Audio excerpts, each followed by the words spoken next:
Saudara, Anda menyaksikan Kompas Bisnis bersama saya Nanda Aprilia. Bank Indonesia memutuskan menaikkan suku bunga acuan menjadi 5,25% pada rapat Dewan Gubernur Mei 2026. Langkah ini dilakukan untuk menjaga stabilitas rupiah sekaligus mempertahankan ketahanan ekonomi domestik di tengah tekanan global.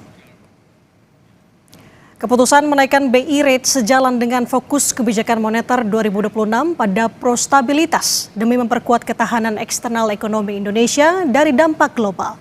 Sebelumnya, Saudara, dalam rapat kerja dengan Komisi 11 DPR, Gubernur BI Peri Warjio mengatakan rata-rata nilai tukar rupiah sepanjang tahun masih diyakini berada di kisaran asumsi makro yang telah disepakati pemerintah dan juga DPR, yakni 16.200 hingga 16.800 per dolar Amerika Serikat.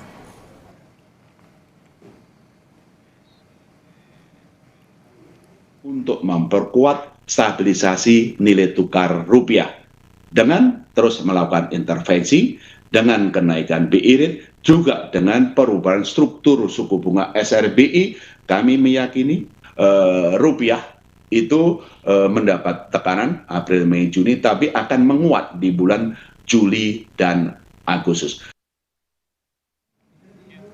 Rapat Dewan Gubernur Bank Indonesia pada 19 hingga 20 Mei 2026 kemarin memutuskan untuk menaikkan BI rate sebesar 50 BPS menjadi 5,25%. Kenaikan ini sebagai langkah lanjutan untuk memperkuat stabilisasi nilai tukar rupiah dari dampak tingginya gejolak global akibat perang di Timur Tengah, serta sebagai langkah preemptif untuk menjaga inflasi pada tahun 2026 dan 2027. Lalu Saudara, apa saja strategi yang dilakukan Bank Indonesia untuk menjaga rupiah? Kita akan bahas pagi ini bersama dengan Kepala Departemen Kebijakan Ekonomi dan Moneter Bank Indonesia, Firman Mukhtar, yang sudah bergabung bersama kami melalui sambungan daring. Assalamualaikum, selamat pagi Pak Firman, apa kabar? Waalaikumsalam Mbak Nanda, selamat pagi, insyaallah sehat semua, terima kasih. Alhamdulillah. Pak Firman, sebenarnya setelah RDG kemarin bagaimana asesmen Bank Indonesia terhadap perkembangan dan juga prospek ekonomi global, khususnya di sini adalah dampak dari gejolak di Timur Tengah? Terima kasih Mbak. Jadi memang kami terus mencermati bagaimana perkembangan kondisi global yang saat ini masih ketidakpastian masih tidak tinggi. Kita semua memaklumi bagaimana perang di Timur Tengah masih berlanjut dengan berbagai ketidakpastian, kesepakatan yang memang masih belum ada titik temu. Dan ini tentunya berdampak terhadap kondisi ekonomi global. Ada 3 jalur yang berpengaruh utama. Yang pertama, kita melihat bagaimana harga minyak masih terus tinggi, meskipun dalam perkembangan terakhir sedikit menurun di atas 90. Tapi ini tentunya akan berdampak terhadap bagaimana komoditas global yang lain juga diperkirakan meningkat, termasuk harga pangan. Itu yang pertama. Yang kedua, ini akan berpengaruh terhadap bagaimana jalur perdagangan. Kita melihat disrupsi yang terjadi, pasokan, distribusi, dan logistik ini berpengaruh terhadap pasokan barang-barang dan jasa, termasuk bagaimana angkutannya. Yang ketiga, berpengaruh terhadap bagaimana jalur finansial. Kita melihat aliran modal ke negara berkembang menyusut kembali ke negara-negara maju, terutama ke Amerika Serikat. Dengan perkembangan tersebut, Mbak Nanda, kami melihat pertumbuhan ekonomi global memang akan turun di 2026 ini menjadi sekitar 3,0.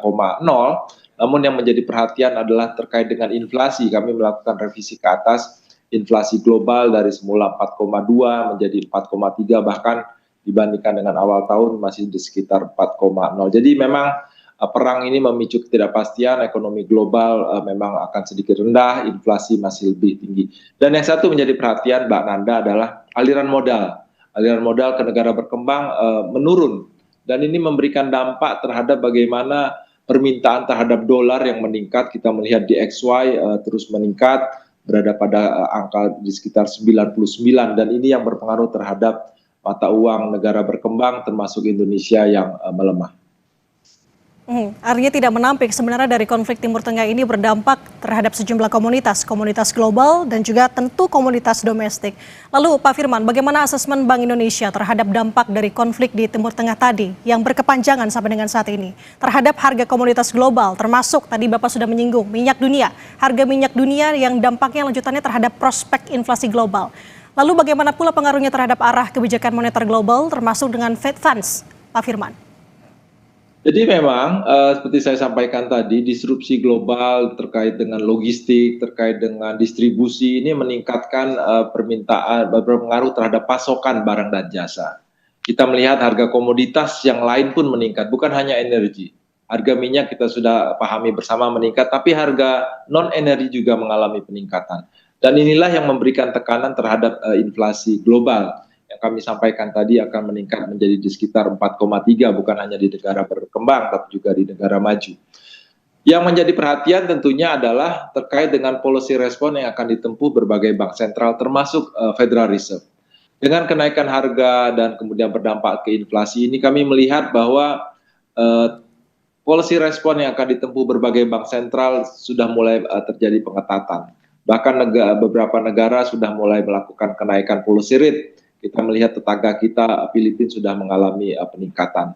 Dan terkait dengan the Fed, kita melihat bahwa ruang penurunan di 2026 ini sepertinya sudah akan habis, dipertahankan sampai dengan akhir tahun di sekitar 3,75, bahkan ada risiko kemungkinan policy rate dari the Fed Fund Rate akan meningkat di tahun 2027. Ini yang menjadi cermatan kita, Mbak Nanda. Persepsi investor global sudah mulai beralih terkait dengan aliran modal. Kita sudah melihat bagaimana tekanan terhadap berbagai mata uang di berbagai negara. Oke, policy response dari Bank Sentral cukup penting di sini. Tadi Pak Firman sampaikan. Lalu bagaimana asesmen Bank Indonesia terhadap ketahanan dan juga kinerja perekonomian Indonesia terhadap dampak dari rambatan tadi Pak atas memburuknya perekonomian dan pasar keuangan global akibat Perang Timur Tengah?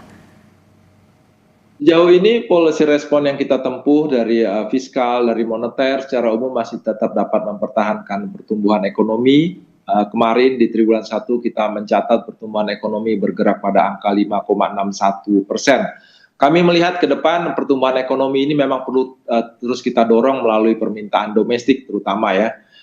Jadi di 2026 kami perkirakan pertumbuhan ekonomi akan bergerak pada angka 4,9 hingga 5,71%. Angka ini perlu terus didorong untuk dapat mempertahankan ketahanan ekonomi, khususnya dari pertumbuhan ekonomi. Dari inflasi, kita kemarin mencatat inflasi masih tetap terkendali. Inflasi IHK, indeks harga konsumen secara keseluruhan masih bergerak di sekitar 3%. Inflasi inti yang cerminan pertumbuhan inflasi domestik masih bertahan di sekitar 2%. Ini secara umum Mbak Nanda menandakan bagaimana daya serap perekonomian domestik dari sisi internal, pertumbuhan ekonomi inflasi masih tetap baik. Yang menjadi perhatian adalah terkait dengan sisi eksternal. Seperti saya sampaikan tadi, jalur perdagangan, jalur finansial, jalur komoditas akan berpengaruh terhadap bagaimana ketahanan dari sisi eksternal. Sejauh ini kita melihat ketahanan eksternal kita masih tetap baik, meskipun ada aliran modal mengalami peningkatan, dipengaruhi sentimen global, dan dari sisi permintaan falas domestik juga meningkat pengaruh musiman. Tapi kita meyakini dan kita terus Bank Indonesia akan berusaha keras menjaga ketahanan eksternal tersebut, Mbak Nanda. Oke, ini tidak kalah penting sebenarnya Pak Firman. Lalu bagaimana kebijakan moneter dalam respons kondisi perekonomian global dan domestik terkini? Tapi tahan dulu jawabannya Pak Firman, kita akan kembali seusai jeda. Tetaplah bersama kami di Kompas Bisnis, Saudara.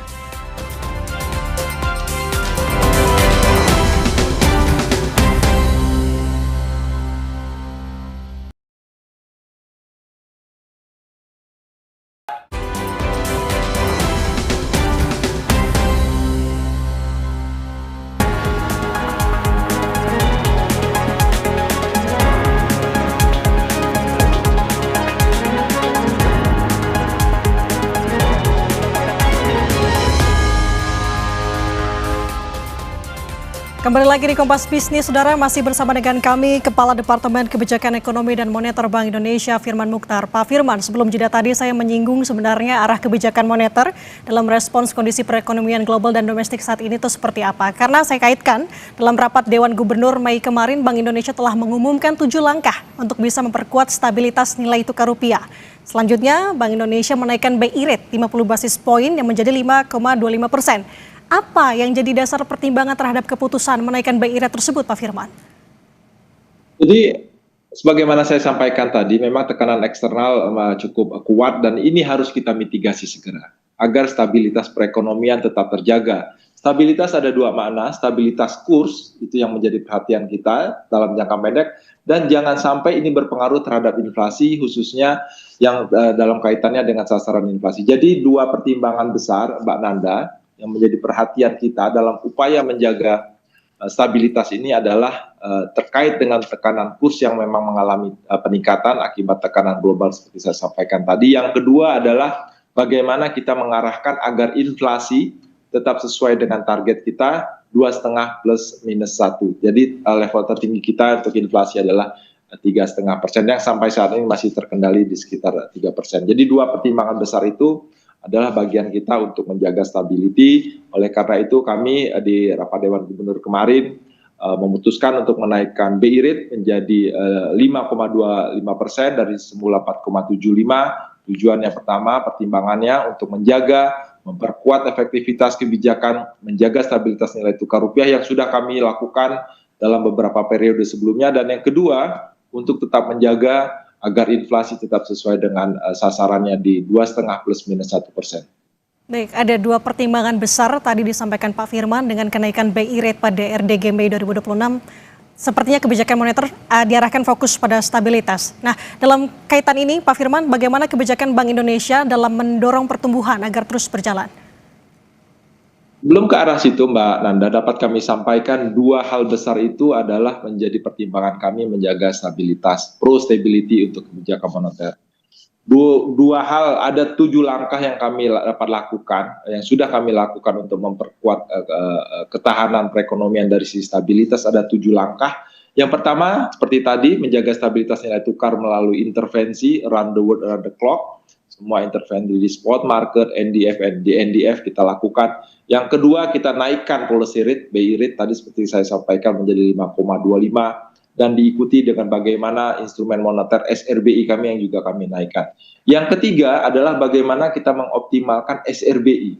SRBI ini Sekuritas Rupiah Bank Indonesia untuk menarik inflow di tengah keterbatasan inflow out dari global ke instrumen lain. Sejauh ini SRBI cukup berhasil menarik inflow dan ini yang dapat positif menjaga stabilitas nilai tukar.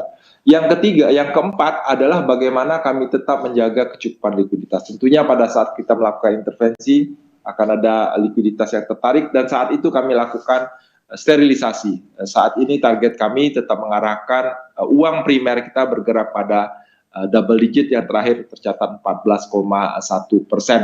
Kemudian yang kelima, ini juga kami lakukan terkait dengan menurunkan batasan pembelian dolar non-underlying dari semula 50.000 menjadi 25.000. Jadi yang tanpa underlying sekarang hanya 25.000 dolar. Dan yang keenam ini adalah terkait dengan bagaimana kita melakukan local transaksi, local currency transaction dengan berbagai negara. Dan terakhir menjadi penting Mbak Nanda untuk memperkuat stabilitas nilai tukar ini adalah bagaimana kita memastikan bahwa permintaan falas ini memang digunakan untuk hal-hal yang produktif. Dalam kaitan ini kami Bank Indonesia akan terus meningkatkan pengawasan terhadap kegiatan-kegiatan di permintaan falas di perbankan. Itu dari sisi nilai tukar Mbak Nanda. Pertanyaannya tadi terkait dengan pertumbuhan.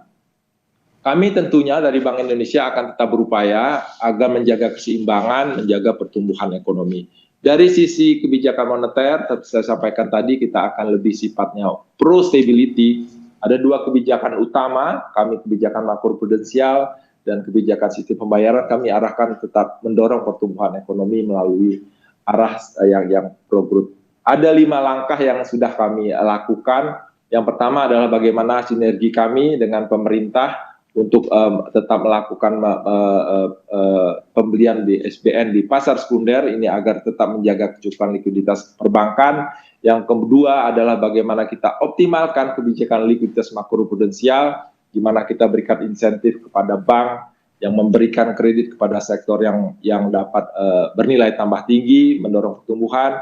Kemudian yang ketiga, kita terus perkuat berbagai kebijakan kita untuk makroprudensial. Dari rasio intermediasi makroprudensial kita perlonggar, loan to value ratio juga kita terus optimalkan. Yang keempat adalah bagaimana ini yang menjadi penting adalah tentang digitalisasi sistem pembayaran. Kita melihat bagaimana manfaatan ini untuk transaksi dan mempermudah kegiatan ekonomi. Dan yang terakhir adalah kelima, terkait dengan bagaimana kita juga turut mendorong UMKM. Jadi itu Mbak Nanda, bagaimana kita mencoba mencari keseimbangan, kita pertahankan stability di tengah ketidakpastian global yang tinggi, tapi pada saat yang sama kita tetap berupaya menjaga, turut mendorong pertumbuhan perekonomian. Itu yang kami garis bawahi Pak Firman adalah fokusnya menjaga stabilitas untuk saat ini dengan beberapa langkah atau langkah strategi yang tadi sudah dijelaskan. Nah, ini tidak kalah penting sebenarnya Pak Firman. Lalu bagaimana sinergi kebijakan Bank Indonesia bersama dengan otoritas fiskal dan Komite Stabilitas Sistem Keuangan untuk bisa bersama-sama menjaga stabilitas dan juga mendorong pembiayaan bagi program Asta-Cita pemerintah? Tentunya Bank Indonesia tidak bekerja sendiri, sepakat sekali apa yang disampaikan oleh Mbak Nanda tadi, kita harus berkoordinasi lebih erat, lebih kuat bersama pemangku kepentingan termasuk anggota KSSK, yakni Kementerian Keuangan, Otoritas Jasa Keuangan, dan lembaga penjamin simpanan. Ini kami lakukan, setiap yang kami lakukan ini tentunya kami informasikan, kami sinergikan tentang bagaimana arahnya sehingga gerakan ini, policy respon yang kami tempuh ini dapat terorkestrasi dengan baik untuk menjaga stabilitas perekonomian dan mendorong pertumbuhan ekonomi. Kami lakukan bukan hanya secara dalam rapat komite, tapi juga secara bilateral dengan berbagai pemangku kepentingan termasuk bilateral dengan anggota KSSK tersebut. Oke, kami tangkap poinnya Pak Firman. Di tengah kondisi global di gejolak Timur Tengah saat ini perlunya koordinasi dan kerjasama untuk lintas sektor tentu sangat penting. Terima kasih atas waktunya sudah berbagi bersama kami, Kepala Departemen Kebijakan Ekonomi dan Moneter Bank Indonesia Firman Mukhtar. Selamat pagi Bapak, sehat selalu. Assalamualaikum. Waalaikumsalam warahmatullahi wabarakatuh. Terima kasih.